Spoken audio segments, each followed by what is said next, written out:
Hope you're all well out there in Ableton production land. If you're all in the chat room, do let us know where you are and what you're up to so we can just get some good feedback. And do ask questions throughout, because tonight we're focusing on the push controller, Ableton PUSH. So this is the controller, it's the first controller that Ableton have actually made themselves. It's actually manufactured by Akai. Now I won't pick it up, but it's quite a solid piece of kit actually. It's got an aluminium base, so it's not like a sort of cheap poxy controller. It's a really good controller. So what I'll do, I'm going to go through it. I'm going to take you through making a beat, bass line, that kind of thing. I'm going to take it quite simple and explain step by step what's going on. We've got different cameras like going from above. You can see me there, and we've also got the screen if needs to be. Now the idea of Push is that you don't need to look at the control at the software. Now Ableton Live is the engine, if you like, that's powering all this. So you do need to be working alongside a computer running Ableton Live 9. So it only works at Ableton Live 9. We were talking before that it's actually influenced the design of the software, has influenced the controller, and vice versa. So what I'll do, I'll get straight into it.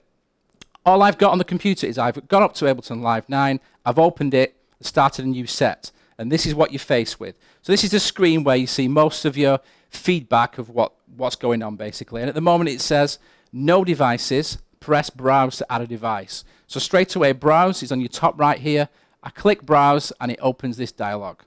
Now what you've got here now is you've got every instrument and rack that's installed on my laptop, which is this particular one is the full Live 9 suite. So basically you've got all kinds of stuff. You've got drums, bass, guitar, synths, everything pretty much in there that you need. A lot of these synths and packs are made by third-party people for Ableton, so you get a real range of stuff from sort of Project Sam, do some strings and things like that, orchestral stuff, all kinds of stuff that you use in a variety of music. So I'm going to try and keep the music style just kind of generic so you can relate to it yourself. So what I'm going to do, I'm going to start off with a drum rack.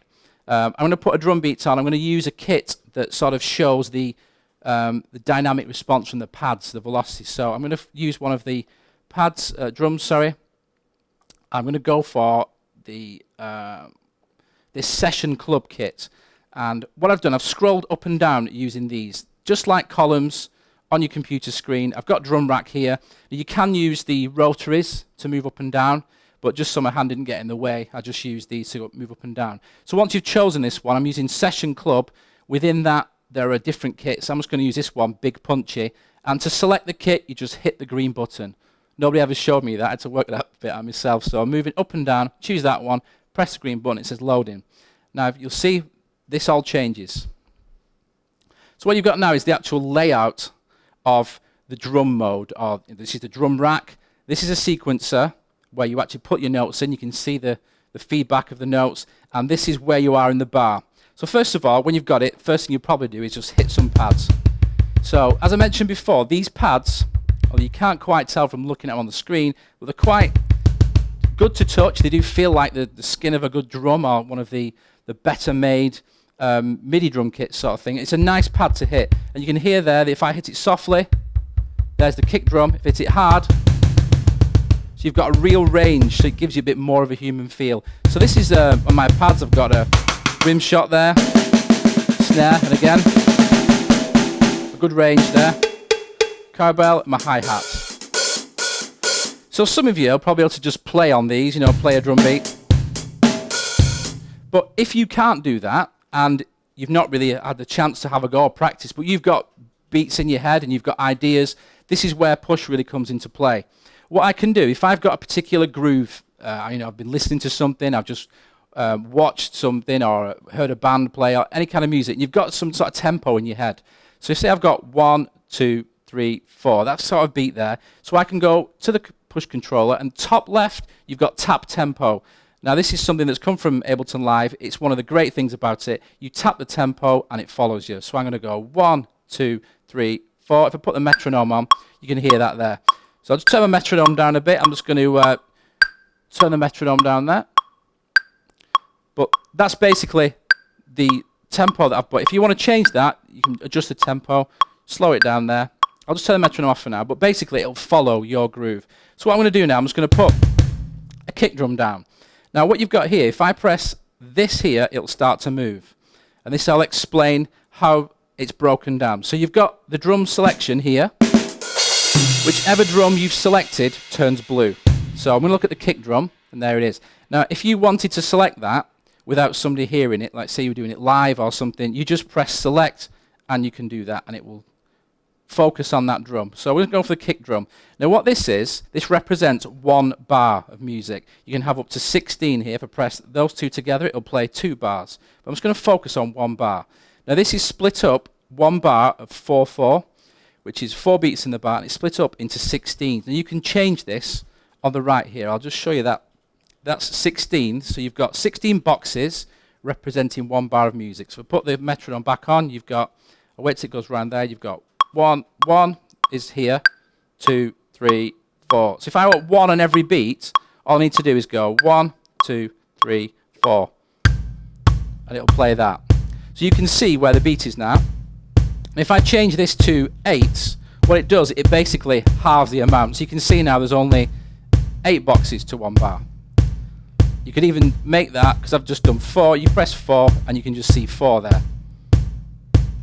But usually, if any of you use sequencers before or software, you usually need these gaps to make the music sound great. So what I've done there, I've kept that like that. And if you want to just push the tempo, which I will there, if you want to do another drum, say the snare drum, as soon as I hit the snare drum, these have gone because it's focusing on the snare. So if I want to put a snare on beat 2, I can do that there, and I'll put it there as well. So really simple, just a simple sequence. But what I'm going to do, I'm going to change the kick drum. I don't want it to do that, so I want to do something different. So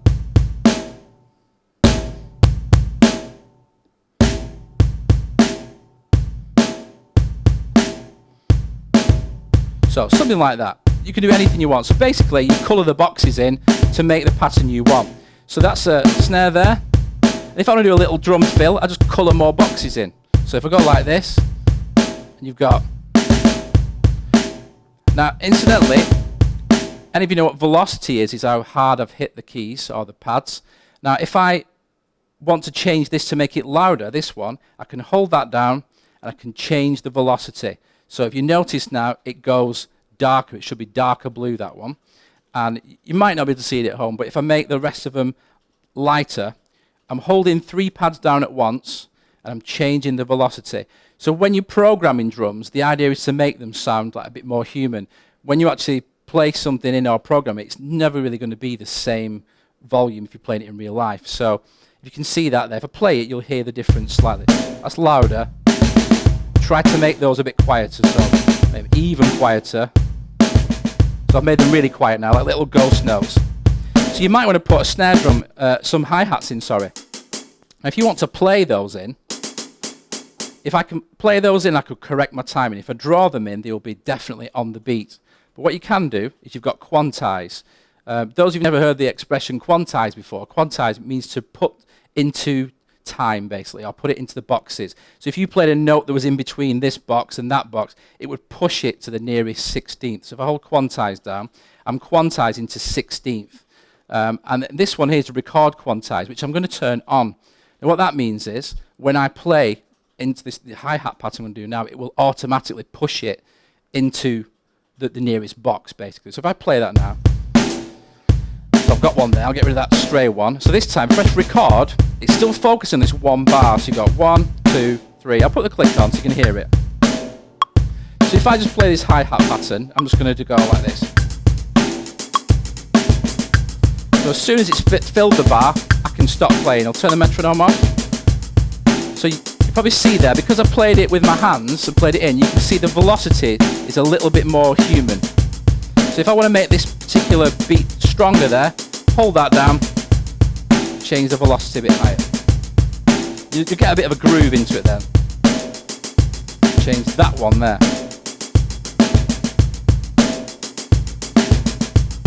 Okay, so that is just 1 bar of music. And if I wanted to duplicate it to make it 2 bars of music, I've selected this bit now, but now this is blank.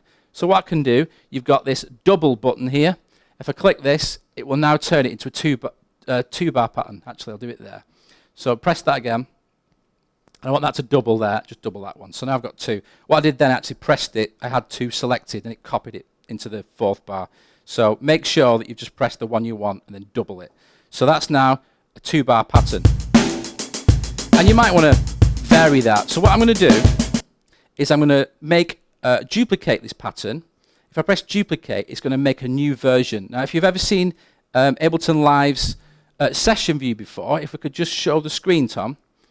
The session view is made up of lots of different clips, audio and MIDI clips that you can put together, and you can basically jam. This is Ableton Live's jamming screen. Get all your ideas down. Now, we don't really need to look at this, but I'm just showing you so you can see what's happened. So this is session view.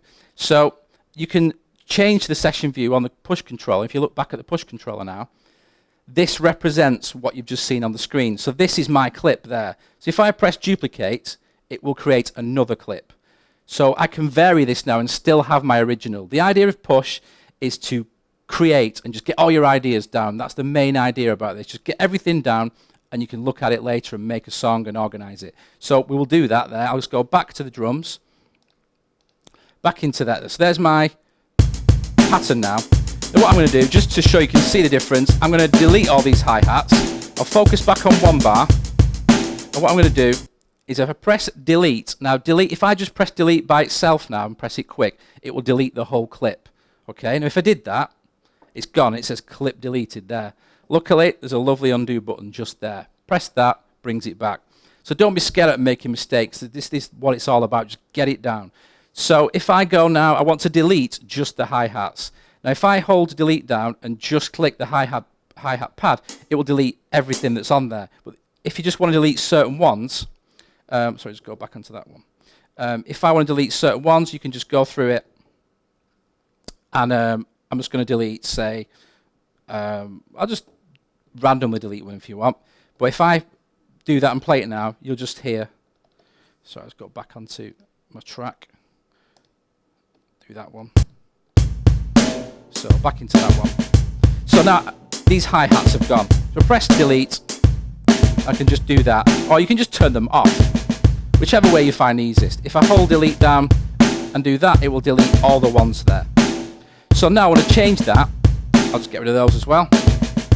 I'm going to change it. Instead of having a ride, I'm going to use a ride instead of a hi-hat.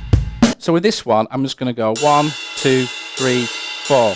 So what I'll do, I'll just draw those in. So play that now. And I think that ride's a bit loud. If you look here, it's selected the kit at the top, and that's the actual drum rack for the whole sounds. But I want to just change the volume of the ride symbol. So if I select that one now, it's ride symbol, and if you look at the top there, it's like that means ride basically, which is part of the kit. If I select that, I can now change the volume of that individual drum. If I just turn that down now, there's that. You can change things like the pitch of it if you want to. You can get into each individual drum. Now that's something that I'll go into that on another session, because you can do all kinds of groovy stuff with that. You can automate things. But just for now, just get your ideas down. So now if I go back to this now, if I go back to my session, I've got pattern 1, which has got the hi-hats going. And the way that Ableton Live works is when you're in this session view, when I hit the next clip, it will wait till the next bar and move on to the next clip. Now you can change that, but for now, if I go 1, 2, 3, 4, move on to the next one, then 1, 2, 3, 4, moves on to the next. All right. So that's a really basic way of how to get your drums. This is the layout. You've got your actual drum pads, you've got the sequencer across the top, and you've got which part of the bar you want to use, your bar selector. So if I hit that one there, it would just play bar 16. If I hit that one, it would just play bar 1. If I hold that one and that one, it'll play bars through 1 to 4. So you can start to sort of have different variations and patterns within that. If you were playing it live, you could have like a drum fill on there and you could just hit it when you wanted it and go back to that. You can do all kinds of things, but that's the basic idea of what it is. So now let's look at getting some kind of bass line or something to go along with it. How are we doing for questions, Tom? Anybody want to know anything about that particular area so far? Do ask questions, guys, out there, because when I first saw this, I was like, I need to see it and touch it and play it. And I've got to say, the more you do it, it does actually work. So, but what we'll do, I'll move on to the next bit. I'll just come out of that so you can see. While I'm just switching there, I press volume at the top there. So this has got The rotaries across the top, you can see I've just got volume for that one. I've only got one track. The red shows that that track's armed there. You can basically change panning and stuff like that. If you press the track button, you've got whichever track's selected, you've got all the controls that you normally get on a track within Ableton. So you've got volume, pan, stuff like that. So there you go, volume, pan, and your sends. But basically you can control practically everything from here. So what I'm going to do is going to add another instrument. So I'm going to press add track. Now I'm going to go for like a bass line or bass or something, just again to show you the melodic features of live and push, where it's really at. So I'm going to go into instrument rack. I'm going to scroll down. I'm going to choose bass. Again, I'm going to use one of the, it's an electric bass from the Live 9 suite. I'll just get it, it's called electric. It's electric bass. And I'll show you the reason why I'm going to show this one. Now you can have open, which is open notes. You can have palm muted, which is like a muted sort of style when you're playing the bass, and slap bass. This one is kind of a combination of all of them. So I'll just choose electric there, press the green button, and I can load my new sound. So what happens now is, you can't see what's happened on the screen, but it's actually made a new channel, and you get this view.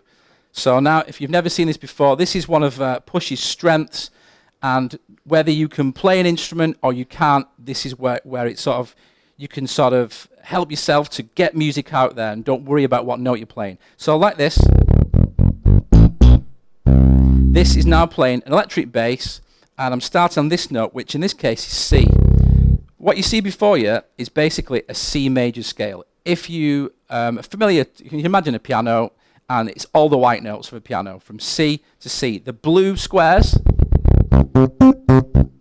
are all C's, which is the root note or tonic, if you know your music theory. So this now is playing a C major scale. Now major is kind of the happier side of things, and most of the music I know that I listen to is in a minor key. Even if it's kind of happy music, minor keys tend to have a bit more mood. But the great thing with Push is, whether you know that or not, but your ear knows what's right, there's a button here called scale, and you hold scale down and you've got plenty of options.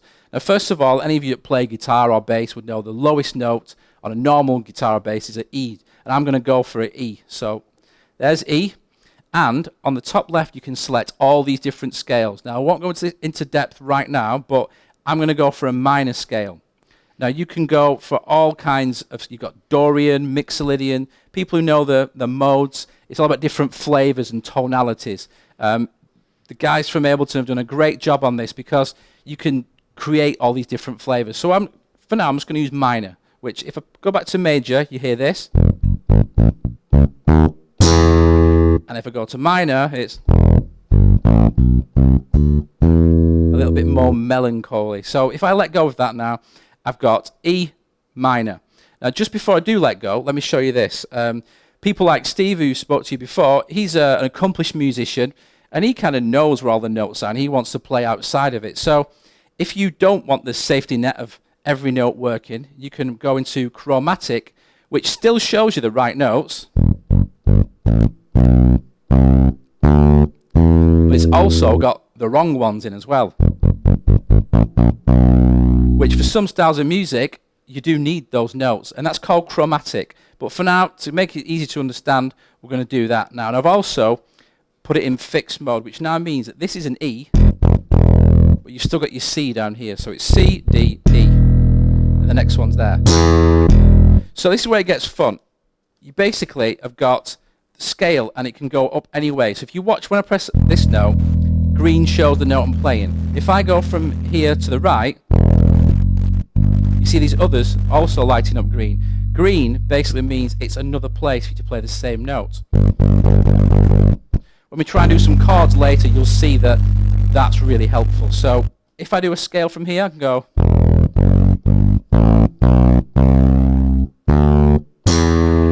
We can also go. And there's different ways. You can find your own way around, basically. So what happens now, if I play with the drums, there's my drums. If I were to change the volume just to balance it out, I can just do that there. I'll just duck the drums a little bit so you can hear my bass. So now,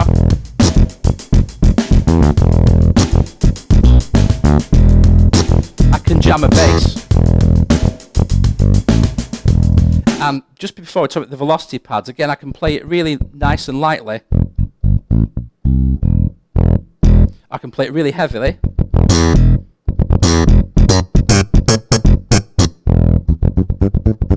So it's really great to play. When you actually play it for yourself and feel it, you'll get it, the idea. So what I can do now is I want to record something there. So if I just play and jam an idea, and what I'm going to do, I'm just going to, the basic way, just press record, and it will drop you in, and you start playing, and when you press record, it will take it out at the beginning of the next bar. So what I can do is this thing called fixed length. If I've got an idea, I want to do 2 bars, you press fixed length. You hold it down. If you look at the top, it says 2 bars. You can make it 4 bars. I'll just do 2 bars. What this means is I press record, I start playing, and when the 2 bars comes to an end, it just carries on playing. Okay, I'll just show you. So I'll put the metronome on so we can hear where 1 is. 1, 2, 3, 4.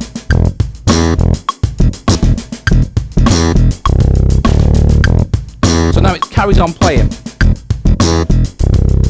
So just like the drums before, I want to build variations up. So rather than just record extra onto that one, I'm just going to press new. So new just creates a completely new slot for me. If you just can switch back to here, Tom, just so I can show everybody. On the screen, you've got the red ones are my drums, and it's made a new slot. If you look underneath the yellow one there, that's my new slot for recording in. So as soon as I press record, it will appear there. So that's okay, we can go back to that now. So this time, if I want to, I can do 4 bars. So I'm going to go fixed length, 4 bars. So what this means is now, literally, I'll press record, and I've got 4 bars to jam with. So I'll try something different.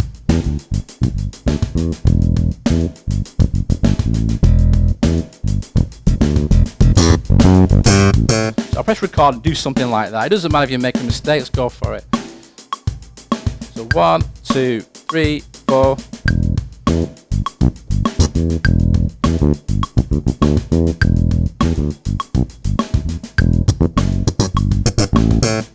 And then you're back on. So if you want to do another variation, I'm just going to press new again. And this time, I'm just going to keep playing until I've had enough. So put the click on, try something different. 2, 3, 4.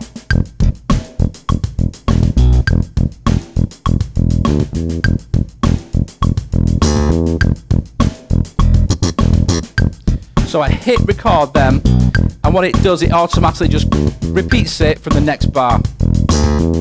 So now I've got something going. I've got drums and I've got bass. If I go back to my session there, what happens now, these buttons which I showed you before, which are like 16th and quarter note, now work as horizontal triggers for these. If I press the one that says 32T there, it will play just those 2 together. So I play that. That was my first pattern. I'll press these 2, it will drop it in on the next bar. 1, 2, 3, 4. So my drum beats weren't very different anyway, they were pretty similar. Next one down. So slight variation.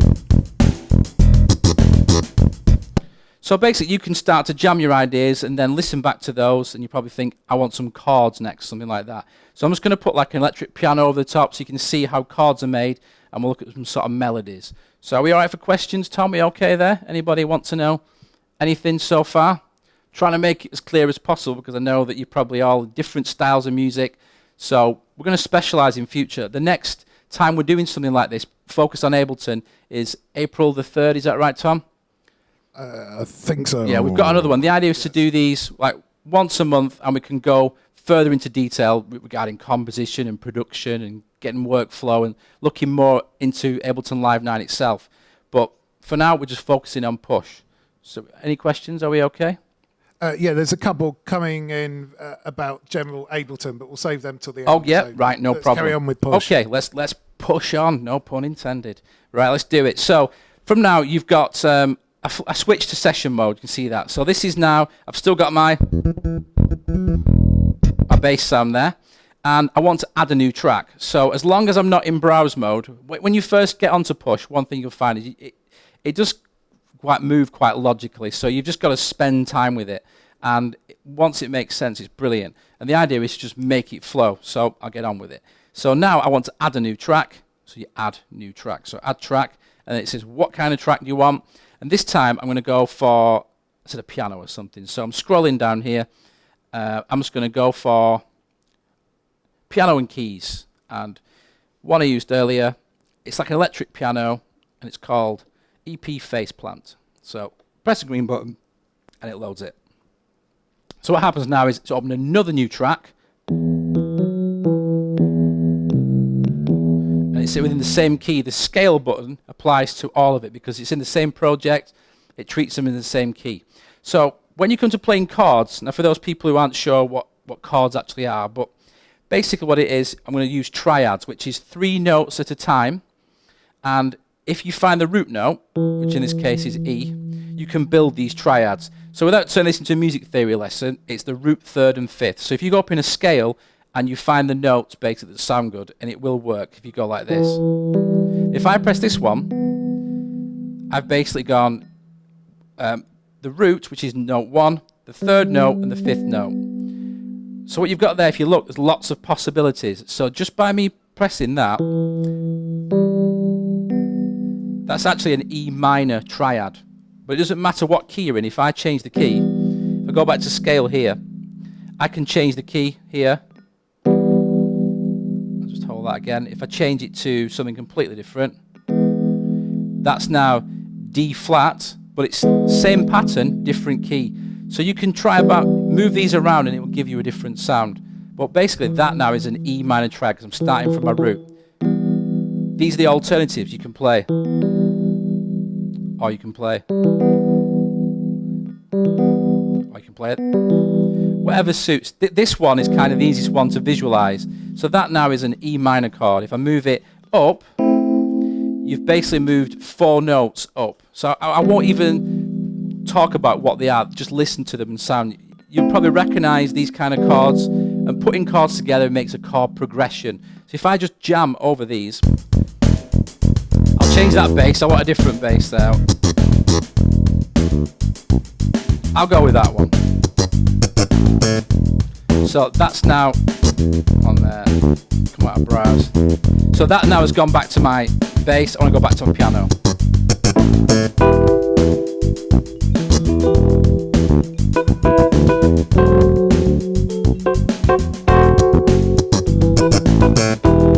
So one thing I'll just point out to you, when I was playing the bass before, I used the sort of dynamic range of these. So when I'm playing it soft, I was playing like a soft bass, and when I played it hard, it kind of like a slap bass sound. Now when you're playing this particular one, if you want to create like a really dynamic performance, you can play nice and sort of mellow. Now for this one, I want to play it on the full volume all the time because it takes some practice. You know, your hands can get tired obviously if you don't practice enough. So if I press accent over here, there's an accent button. And what accent means is, like I was doing with the drums before, I was making certain beats stronger. So I was like colouring the squares to make it dark blue. This kind of, when you press accent, it makes them the full velocity every time. So when I play this keyboard now, it's the full sound every time. So when you're sort of getting your ideas done, sometimes you might want that. In this particular case, I do, because I don't want to be on. I just want to hit the chord and make it work. So I can toy around with these chords.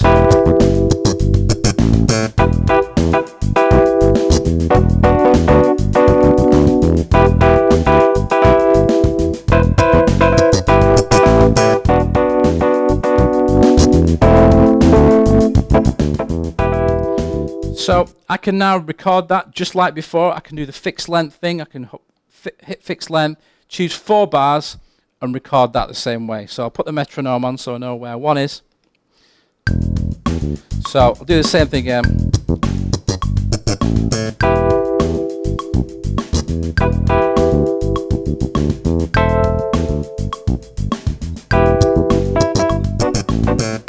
So that's a chord progression, you know. You can mess around with it. I'm not saying that's good or bad, but there's one for you. Let's do a new one. Press new. So this time, what you can do, piano players, keyboard players will probably play a bass note at the same time. It makes it sound a bit more warmer kind of thing.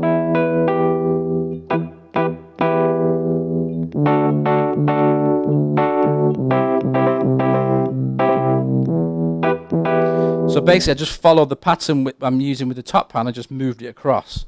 So you can try all kinds of things. You don't have to know the music theory. It does help if you do, but playing with Push, you realize that you can make stuff that sounds good, there's no mistakes in there, and you can just focus on getting the music out. So I'll press the record, I'll play it first. Do the same sort of thing again.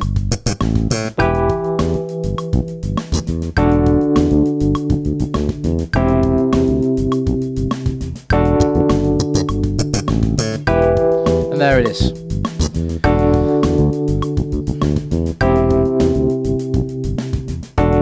Now I can play over that.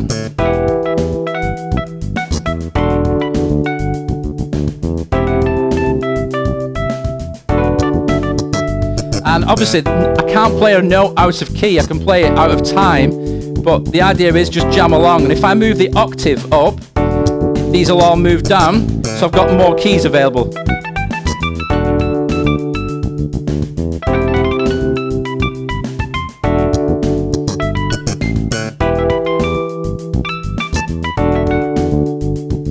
So if you wanted, I could overdub that and just play over it. If I press record, I can just play over the top of it, or maybe you want to open another track and put like a lead sound. So I'll do that just to show you how you do that. So if I now add another track, I may want to put my melody using a different instrument, like a lead sound or something. So we've got there drums, bass, chord, and we'll go for melody. Okay, just the same sort of thing I was doing. I'll just pick something else. So I'll go into, we've gone back into browse there, instrument rack. I'm going to go synth lead and just try one. Some of these quite varied from analog synths and stuff like that. I'll just try something that, this is the club. It's quite a sort of an aggressive lead sound, but I'll just put it in just so you can see what it's like. But I might need to turn this one down. I'll take accent off because it's quite loud. So let's go into my volume. There it is, the club, and I'll just turn it down a little bit. The reason I've chose this one is because something I've not mentioned on the left here is your pitch control, and it just basically can bend your notes. You've got this sort of thing. You go. So we'll put the accent back on. It'll go nice and loud. So it's quite aggressive for this sort of thing, so I'll turn it down a little bit.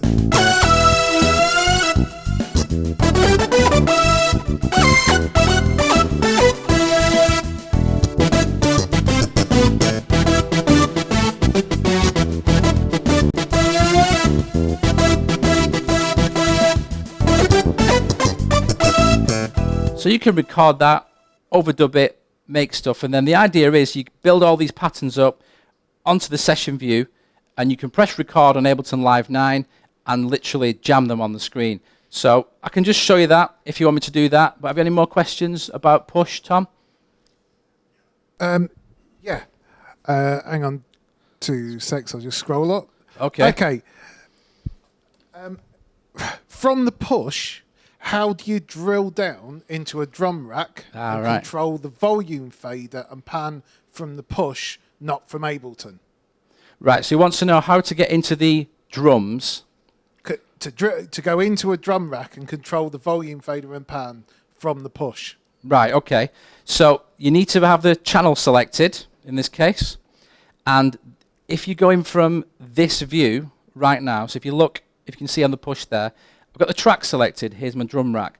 Now, a drum rack is a device. It's an instrument, but it's a device. So you've got a device button at the top here. If I press device, it now shows me what devices are on that channel. Now, just to show you on Ableton Live, if you just flick to that, you can see here, this is the drum rack, the device. The bottom left, this is the whole thing where all the samples are contained. So it's actually the device. Now, if I've clicked, if you go back to Push now, if I've selected this, press device, it will move to that. And because this one here, I've selected ride symbol, which I was talking about before, this now focuses on ride. So all these controls at the top relate to that one drum. If I do that now, if I change the pitch, that changes only the pitch for that one drum. If I hit the next one along, or hit the kick drum, if you notice the display changes. So if I go back to the ride symbol it's on -1. I'll just do an extreme version. So it's on +7 now. And the volume, I'll move it right down. As soon as I select another drum, it changes because it's focused on that drum. So I mentioned before, we press select down, and if I do that, you won't be able to hear it. And if you look across the top, it's changing. Now it says pad selection ride. So it's actually, when you press select, it says a little bit more. You can see what it is, because before I was trying to tell you, rudder, but whatever it says there, that's ride. So you press ride, you only see that. But if you press select, it tells you which pad you've selected. So if you hold select down, you're going to be able to see more what it is. Does that answer the question? I'm hoping so. We've got a bit of a delay thanks to YouTube. Oh, okay. But that's how you drill down into it. It's something that you can do. There's lots of ways you can get around it. You've just got to think of the way that Live thinks. It's a device. You get into it by selecting device. If I had other effects on that track, they would all appear there, and you would have to select the device. But because I selected the kit, again, if you hold select down, press that, and then whichever drum I select, it will then focus on that one. Okay, we've got another question relating to the scales. Oh, yeah. Melvin would like to know, how do you play out of key? Because he plays a lot of jazz with weird scales. How many scales can you change to? Right, what I'll do, I'll move to a melodic instrument. So I need to come out of this device now, the quickest way to get track. And I can see all these now. So what did I use? Oh, piano. I'll use the keyboard. So here now, this one. We'll turn it back up a bit. So he wanted to know, how do you play out of key? Is that what he was saying? Yes, he wants to know. Yeah, so the best way to play any scale, Western scale certainly, is to put it in chromatic mode, because then you can play anything you want. Some people are saying, can it do this scale and that scale? And to be quite honest, if you know what those scales are, then just play them in the chromatic mode. So you hold scale down, and now it's in chromatic mode. Now what it does in chromatic mode, it will still show you the notes from whatever you've got selected here. So if I want to, I can put Hungarian minor, which I'm going to scroll down to. Everybody likes this because you've got Hungarian minor. So that all the white notes show the Hungarian minor scale, but you've still got the chromatic notes there. So if you play lots of jazz scales and you want to play that, you can have it emphasizing notes from the nearest scale. If you know your modes, you've got super Locrian there, a melodic minor. So if you playing jazz, then you're going to know those scales anyway. So that's the actual scale, the white notes, and the accidentals, if you like, or the chromatic notes are all there as well.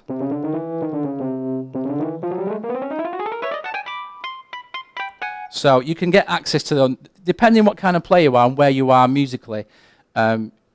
It will adapt to you. We tried this with Steve from our Pro Audio team. He's a jazz musician. He wants to access those notes. So I had to turn scale off, put it to chromatic mode, so we could get at these other notes. Depends on the sort of music you're playing. If you're playing sort of house and things like that, and you want to be in key, certain styles, it works to play outside, and sometimes it doesn't. So I hope that answers your question anyway, but good to know. Okay, next up, are there any VSTs that can be controlled with push? Yeah, well, all third-party VSTs that work with Ableton Live can be controlled via push. What you have to do is put them inside a rack. I will show you to do that on the next session we're going to do on April the 3rd, because I want to make sure that I go into it from detail.